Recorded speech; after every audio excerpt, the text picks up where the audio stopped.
We all know that sexism as an issue shapes an unbelievable amount of stories and plot lines and characters. That's no secret. It's such a big issue and has been such a big issue in the world, in society, that that's been reflected in books and in media. Today, I'd just like to do a little bit of a deep dive into where that's come from and where it stems from and what we can do today to combat it. Now, to anyone new around here, hi, my name is Sarah.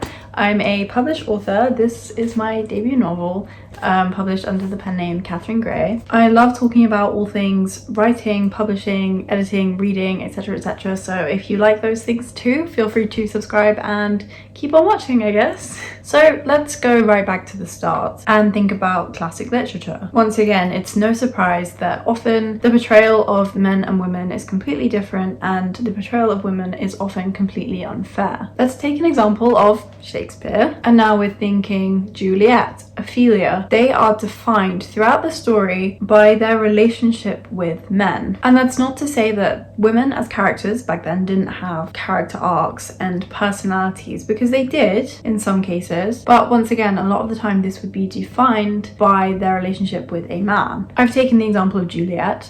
You could probably argue here, Sarah, it's a romance. Of course her character is going to be defined by her relationship with Romeo, because equally his is defined by his relationship with her. However, if you think about it, Romeo has a bit more of a storyline. He has a fight, he has an exile, etc, etc.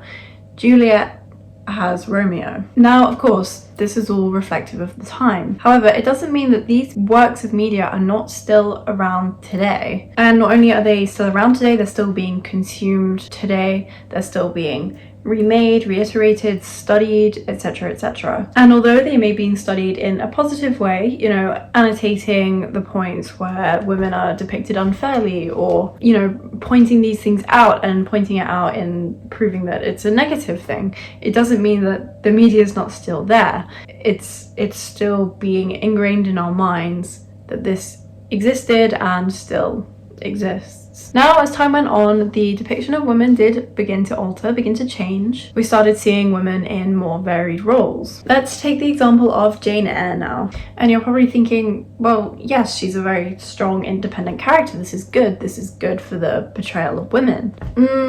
Is it though? Despite her having this strong, independent character, the storyline, the narrative still values her morality and her domestic skills over her ambitions and thoughts and dreams, if that makes sense. And this was around the time when I think this is what it's called, but the angel in the house trope was very much a thing, depicting women as being good wives and keeping the house running. Which is not to say that women can't do that, because obviously they can, we can do it very well.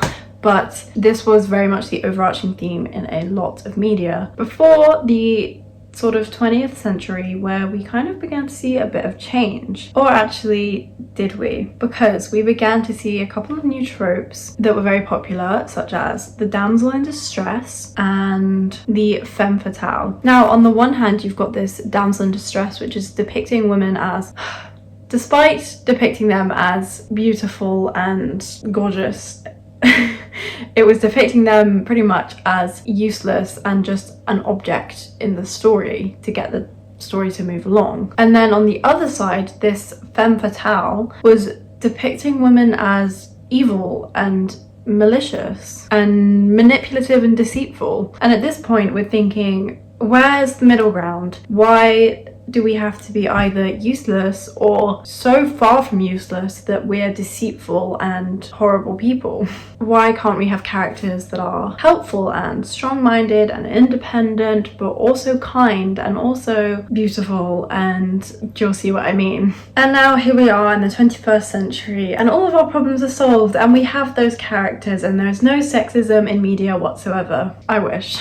You're probably wondering why on earth I just rambled on about the history of sexism in media and in books for so long. You're wondering, why is this even relevant? Well, it's because it's clearly left a lasting impact. We cannot remove these pieces of fiction from history, and similarly we can't remove them from the present day. They're still around today, like I said before. There's an argument to be made here that they are contributing to existing sexism, because if they are not read and consumed in the correct way, for example, a man could pick up a piece of media not knowing much about it and having not been taught otherwise, read it and establish, oh, this is how a woman should be treated, or this is a woman's role. And unless taught otherwise, there's no reason for them to believe that that can't be true. But the real issue here, the real point that I wanted to get to is, are we even combating it nowadays? What are we doing in fiction, in media, in books to combat sexism as it's been depicted over the years in fiction and also just in real life? I'd like to put a bit of a positive spin on this video and say, overall, yes,